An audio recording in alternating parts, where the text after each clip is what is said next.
According to a recent Bloomberg report, Amazon is exploring the idea of providing affordable or potentially complimentary mobile phone service to Prime subscribers across the US. The company is said to be engaged in discussions with major telecommunications providers such as Verizon, T-Mobile, Dish Network, and AT&T. This is former AT&T executive Glenn Lurie and afterwards Wedbush Securities Managing Director Michael Pachter speaking. Key to the Amazon statement. They said they don't have plans to add wireless, quote, at this time. Your thoughts? Look, I have no doubt that they're having conversations. I have no doubt that Amazon's looking for other ways to improve their current performance with their Prime customers. But the math has to work for everybody in the ecosystem. And I think what we're looking at here is a wholesale type deal that they would be looking at. But when you start talking about $0 or $10, the math really doesn't work. When you think about a current postpaid user today, the amount of gigabytes they use on a monthly basis, and you kind of do all the math on that, even in a wholesale environment for the three large players, I think that's going to be a hard task to make that work. Okay. So Comcast, CNBC's parent company, offers a wireless service, very, very, very low prices for its customers. So I'm just kind of curious how a business model like that couldn't how it could not necessarily transfer to something like Amazon, where wireless would be one of many different services.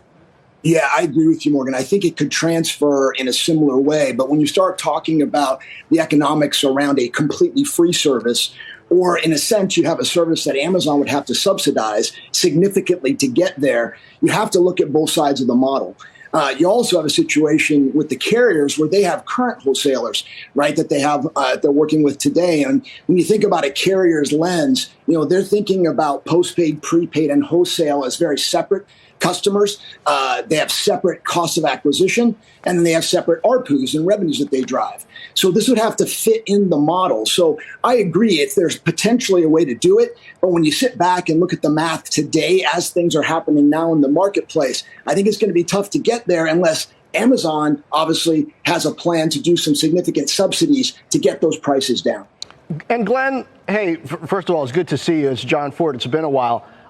There's also the customer loyalty piece here, isn't there? Because unlike a lot of other companies that do MVNO deals, Amazon has so much data on the customer. If you're a carrier and you let them in the door, it might be sort of hard for the customer to know that you're the carrier and you're not just commoditized because Amazon is the nameplate in front. Is there risk there for certain carriers that might think about doing this kind of a deal?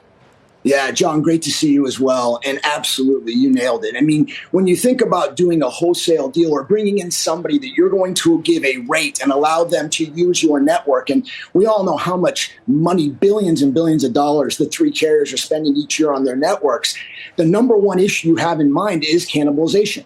Right. So why would I go give somebody the ability to take my customer and actually now I get less revenue? And especially to your point, John, if I just acquired that customer a year or so ago or 2 years ago, I'm still haven't paid back potentially the cost of acquisition. So the carriers are going to have to take a very hard look at this. And when I was obviously with AT&T, we looked at every possibility to grow revenue, and wholesale was one of the things we looked at.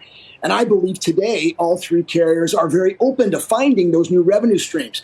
But to your exact point, you got to be very, very careful, right? Who you give the ammunition to, right? Who you put in business to come, in a sense, compete with you. We're now talking about them potentially being a wireless service provider.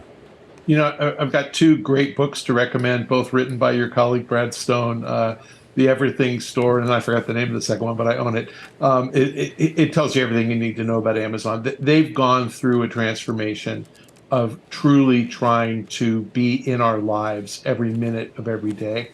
And I think that adding cell service is similar to Google remembering your credit card numbers when you're filling out a form or buying something online. They're just trying to make the Amazon Prime service as sticky as possible and make it as hard as possible to quit. So I think that they've reckoned that if you sign up for cell service with them, you're just never going to not be a Prime member. And they're going to make it valuable enough to keep people, I think. Well, that's what I'm curious about. And by the way, you mentioned Brad Stone. We should just give him a nice little plug. Amazon Unbound, Michael. That was the latest book, yes. the follow-up. And at the rate Amazon's going, he'll have to write a third book maybe within the next 5 or 10 years. I am curious, though, about the cost proposition for Amazon. How does this fit within the overall strategy with how they spend? And I guess more importantly, and forgive me if I get this wrong, they do seem to be willing to sacrifice profitability on some of these projects, at least in the shorter term.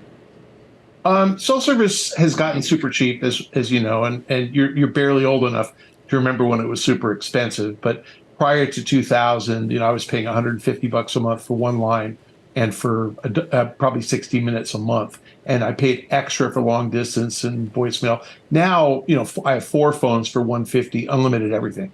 So the service has gotten super cheap. The way the law changed with making numbers portable, I think that was 2002, they require carriers to lease their lines, lease their towers to anybody. So we've seen pop-ups like Mint Mobile and like Consumer Cellular. Those are real companies. I think Mint was bought by Sprint, but they're real companies that were just resellers. So Amazon's watched Consumer Cellular do this. It's an independent company, but they market through Target and Walmart.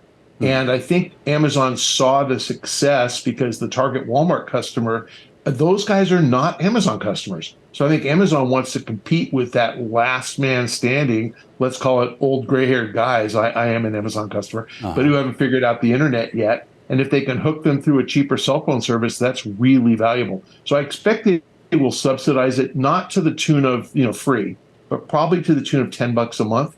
And if you're a value-conscious customer, that's a pretty good deal. So your $40 service becomes $30. I think they can pull that off. Do you anticipate, let's say they do, that this does become, and we should point out this is just based on Bloomberg reporting, based on sources that they've spoken to.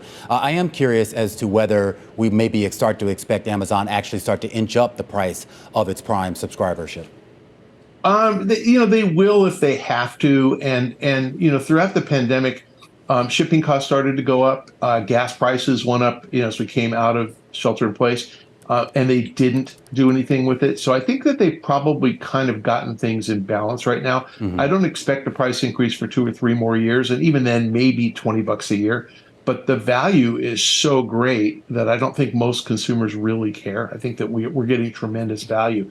They will if they start losing customers. They'll keep price low, and if they start growing and continue to grow, they'll raise price. So it's price elasticity. Let's see what demand is. I am curious about when you look at the strategy on this particular thing, but overall, I guess, since Andy Jassy actually assumed the CEO role here, do you think that this kind of fits within the same ethos of what Bezos would have done had he still been there? I think Jassy is the Bob Chapek of Amazon. So is that a compliment or? It is not. Okay. I think he's doing exactly what his predecessor told him to do, and he's not doing it as well. And I expect that when Bezos is back from his honeymoon, Jassy's got a real risk of being gone and Bezos stepping back in. I don't think Jassy's good at anything other than AWS. So I think he's really botching it badly. I think they're doing a lot of stupid things, like requiring people to come back to the office. Wedbush hasn't required me to come back to the office, obviously. Yeah. So no, I think that the Bezos strategy, though, was go after big markets. So they went after grocery. It's $800 billion a year in the U.S. They went after pharma, that's $600 billion. Right. Cell service is bigger. So the opportunity to cell service is global. There's 5 billion cell phones out there. So if that's a way to hook a customer, I think that's really smart. And maybe it'll keep Jassy's job. Boy, if he continues to push retail stores, he's gone.